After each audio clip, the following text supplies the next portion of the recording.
Imagine करो एक दुनिया जहां सोशल मीडिया सिर्फ पोस्ट और लाइक्स के लिए नहीं बल्कि ज़िंदगी बचाने के लिए काम आ रहा है। कैसे सोशल मीडिया हिंदू कम्युनिटी को बांग्लादेश में वायलेंस और डिस्क्रिमिनेशन से बचने में मदद कर रहा है। आपको तो पता ही होगा कि बांग्लादेश में कैसे हमारे भाइयों और बहनों के साथ जुल्म और अत्याचार किया जा रहा है। कहीं पर हमारे भाइयों को पीटा जा रहा है तो कहीं पर हमारे बहन बेटियों के साथ ज़बरदस्ती रेप किया जा रहा है। हमारे मंदिरों पर अटैक किया जा रहा है। अगर हम लोग एक नज़र बांग्लादेश के इतिहास में देखते हैं तो हमें पता चलता है कि पास्ट में भी हिंदू कम्युनिटी को हमेशा इन मुश्किलों का सामना करना पड़ा है। 1947 में पार्टीशन के बाद हिंदू फैमिलीज को कई बार वायलेंस और डिस्क्रिमिनेशन का सामना करना पड़ा है। उसके बाद 1971 में भी बांग्लादेश के इंडिपेंडेंस के दौरान भी हिंदू कम्युनिटी को अटैक्स और प्रोसिक्यूशन फेस करना पड़ा है। और आज इंडिपेंडेंस के कई सालों बाद भी हमारे मंदिरों घरों पे अटैक किया गया है। आज भी हमारे सनातनी भाइयों को कई बार अटैक्स और डिस्क्रिमिनेशन का सामना करना पड़ा है। लेकिन अब सोशल मीडिया इस स्ट्रगल को हैंडल करने में एक इम्पॉर्टेंट रोल प्ले कर रहा है। सोशल मीडिया वहाँ के प्रताड़ित लोगों की आवाज़ बन गया है। आज हम इस वीडियो में देखेंगे कि कैसे सोशल मीडिया एक लाइफलाइन बन गया है और किस तरह हमारे बांग्लादेशी भाइयों बहनों की मदद कर रहा है। पहला, real time alerts.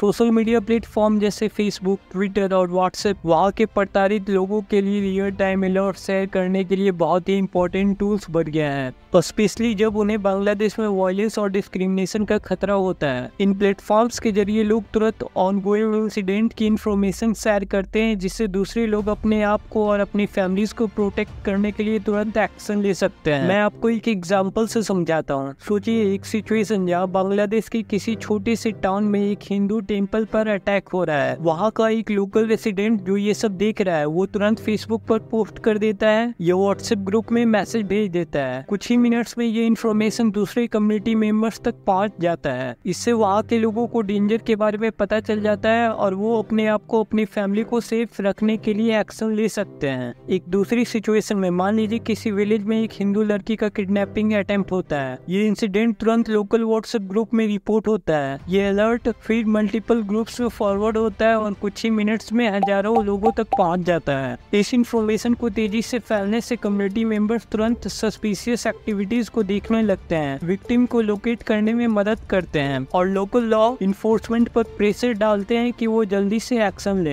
Real time alerts communities को कनेक्टेड और इन्फॉर्म रखते हैं, जो कि क्रिटिकल होता है जब उन्हें वायलेंस का खतरा होता है। ये अलर्ट्स एविडेंस गैदर करने में भी मददगार होते हैं। जब कई लोग एक ही इंसिडेंट के बारे में पोस्ट करते हैं तो ये एक डिजिटल रिकॉर्ड क्रिएट करता है। जैसे कि बांग्लादेश में हिंदू टेम्पल्स पर अटैक्स के दौरान जो वीडियोस और फोटोज रियल टाइम में शेयर किए गए, उन्होंने बाद में इन्वेस्टिगेशन में मदद की और नेशनल और इंटरनेशनल अटेंशन भी अट्रैक्ट किया। तो रियल टाइम अलर्ट्स के बाद आता है इमरजेंसी कोऑर्डिनेशन। इमरजेंसी कोऑर्डिनेशन का मतलब होता है कि जब किसी क्राइसिस या इमरजेंसी सिचुएशन में लोग अपने रिसोर्सेज और एफर्ट्स को ऑर्गेनाइज करते हैं ताकि हेल्प जल्दी और सही जगह पहुंच सके। ये coordination medical help, food supplies या शेल्टर ऑर्गेनाइज करने में मदद कर सकता है और इससे जिंदगियां बचाई जा सकती है। सोशल मीडिया प्लेटफॉर्म जैसे WhatsApp, Facebook, Twitter emergency situation में कोऑर्डिनेशन के लिए बहुत ही पावरफुल टूल्स बनाए गए हैं। जब भी कोई क्राइसिस होता है लोग तुरंत रिसोर्सेज और हेल्प ऑर्गेनाइज करने के लिए इन प्लेटफॉर्म का यूज करते हैं। इस कोऑर्डिनेशन से कम्युनिटी मेंबर्स को सेफ्टी और सिक्योरिटी इंश्योर करने में बहुत मदद मिलती है।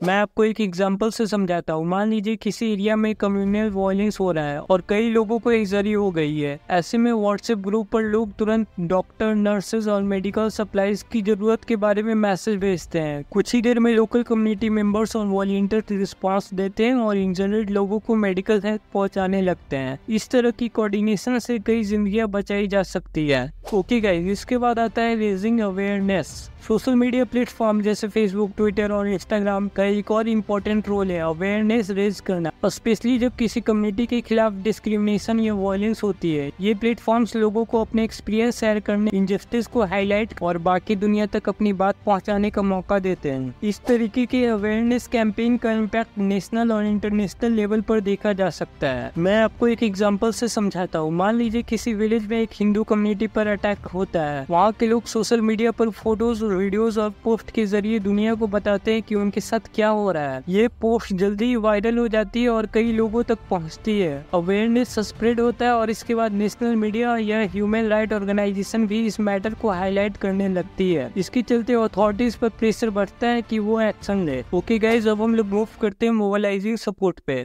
सोशल मीडिया प्लेटफॉर्म जैसे फेसबुक, व्हाट्सएप और ट्विटर सिर्फ अवेयरनेस रेज करने के लिए ही नहीं बल्कि सपोर्ट मोबाइलाइज करने के लिए भी बहुत पावरफुल टूल्स बन गए हैं। जब किसी कम्युनिटी के मेंबर्स या कोई इंडिविजुअल क्राइसिस में होते हैं तो इन प्लेटफॉर्म्स के जरिए लोगों से मदद मांगना, रिसोर्सेज इकट्ठा करना और सपोर्ट ऑर्गेनाइज करना बहुत आसान हो गया है। जब कोई बड़ी आपदा आती है जैसे नेचुरल डिजास्टर तो सोशल मीडिया पर लोग तुरंत रिलीफ एफर्ट्स ऑर्गेनाइज करने लगते हैं। व्हाट्सएप ग्रुप, फेसबुक पेजेस और ट्विटर पर लोग अपडेट शेयर करने लगते हैं कि किस एरिया में क्या जरूरत है, food, shelter, medical supplies etcetera. Facebook, WhatsApp, website जैसे प्लेटफॉर्म पर लोग पोस्ट शेयर करते हैं जिससे कई लोगों तक बात पहुंचती है।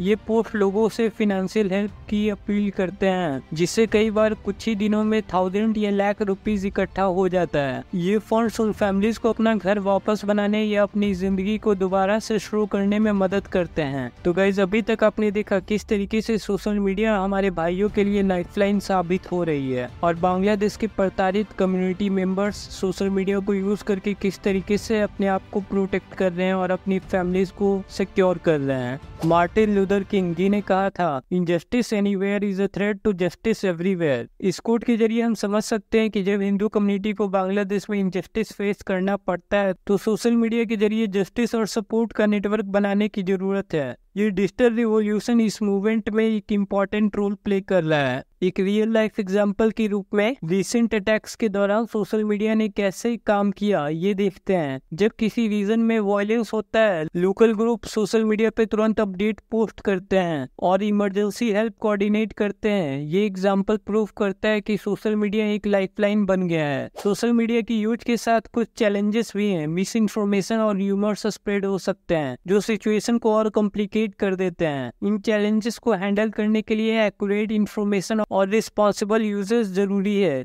तो आज हमने देखा कि कैसे सोशल मीडिया हिंदू कम्युनिटी की जिंदगी बचाने और प्रोटेक्ट करने में मदद कर रहा है बांग्लादेश में। यहाँ एक क्लियर एग्जांपल है कि टेक्नोलॉजी का सही यूज करके हम अपनी सेफ्टी और सिक्योरिटी को इंश्योर कर सकते हैं। वीडियो पसंद आई तो लाइक और शेयर जरूर करें। अगर आपके पास कोई भी स्टोरीज है या ओपिनियन है कमेंट सेक्शन में बताएं, मैं जरूर पढ़ूंगा।